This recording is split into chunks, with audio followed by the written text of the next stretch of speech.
Boa tarde, quinto ano. Hoje já é sexta-feira, nosso último dia da semana. Vamos ter o final de semana inteirinho aí para descansar. Não se esqueçam das nossas atividades de caligrafia, que são muito importantes, tá bom? As atividades de casa, né? Ultimamente todas as nossas atividades são de casa, né? E hoje a gente não pôde se encontrar uma hora porque a professora teve médico de novo. Então, a gente vai se encontrar às 3h30 no Zoom, tá bom? Vai ser nosso encontro para encerrar a nossa semana e conversar um pouquinho sobre como foi nossa semana. Às 3h30 nós vamos conversar um pouquinho, tá bom? Então, vamos lá. Hoje a gente tem aula de português e depois nós temos aula de matemática. Por último, a aula de arte, tá? Então, vamos pegar nossa apostila de português, onde a gente parou na unidade 8, página 114, ok?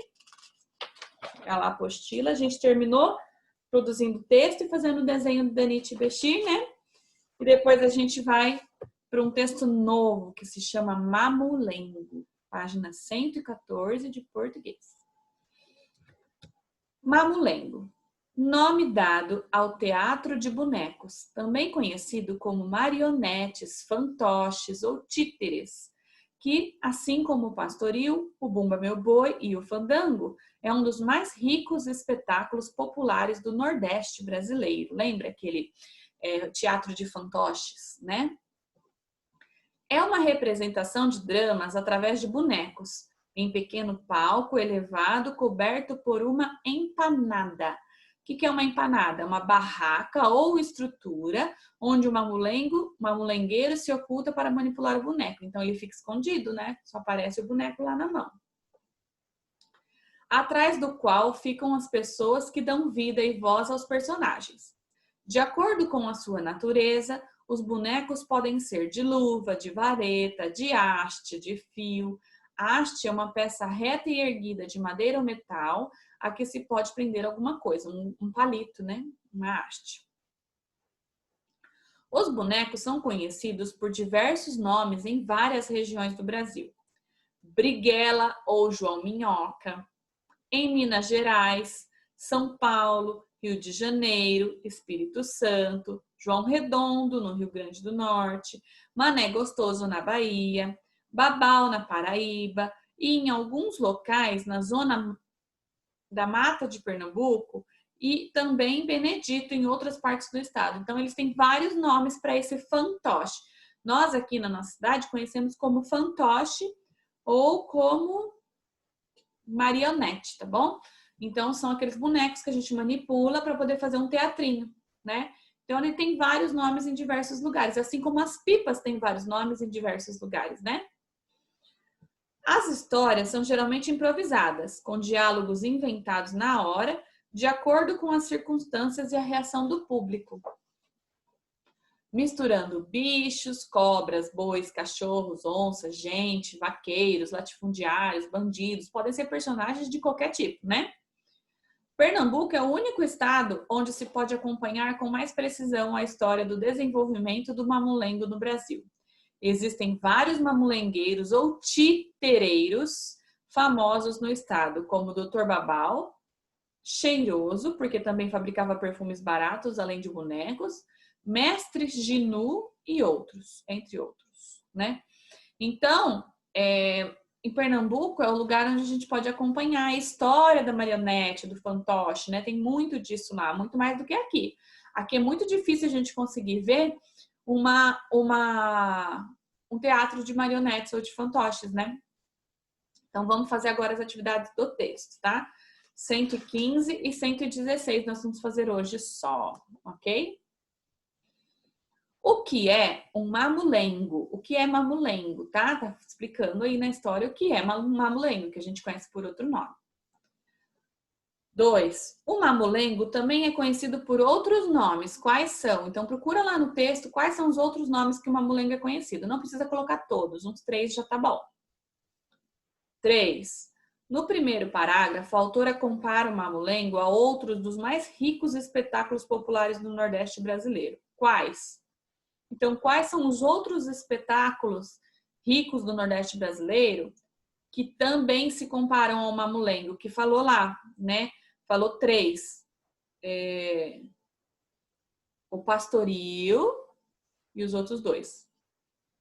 4. Do que podem ser feitos os bonecos? Também tá falando lá vários materiais que esses bonecos podem ser feitos. Quais são esses materiais, tá? E vamos para as atividades na página 116, que envolve um pouquinho de ortografia e gramática, tá? 1. Complete o quadro a seguir.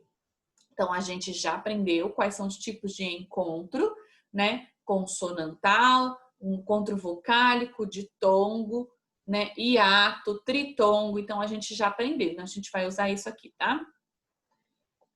Qual é a palavra? O tipo de encontro que ela tem, o número de fonemas. Lembra que lá no começo do ano nós estudamos fonemas?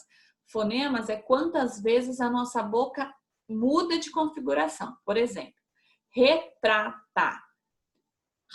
E, t, r, a, t, a. Sim, 7 fonemas, né? Então, geralmente a quantidade de letras. A não ser que tenha um dígrafo, que nem, por exemplo, SS, RR, que tem um som só, aí a gente diminui uma letra, tá bom?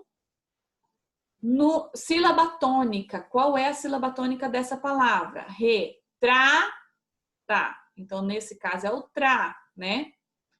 Classificação do número de sílabas. Essa classificação não é oxítona, paroxítona e proparoxítona. Essa classificação não é da tonicidade, é a classificação do número de sílabas. É se ela é monossílaba, dissílaba, trissílaba ou polissílaba. Lembra?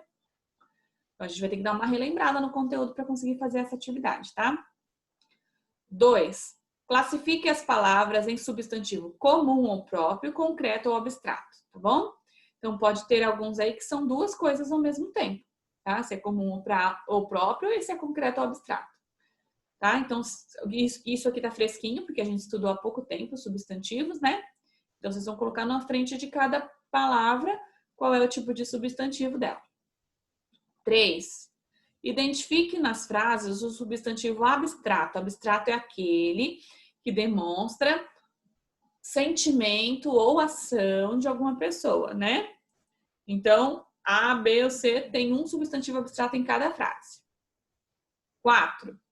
Utilize os prefixos in ou in, com N ou com M, ou des para escrever o antônimo das palavras. O antônimo é o contrário. Então, perfeito, vocês vão escrever na frente usando ou in com M, ou in com N, ou des, tá? Não existe desperfeito. O in com N, a gente não pode usar no imperfeito, porque tem P, ele começa com P, então logo depois do M ou N vem P, então só pode ser o M. Então, imperfeito, IM, imperfeito, tá? Então, vamos pensar nisso com todas as nossas palavras. Vamos escrever com in ou com des, tá bom?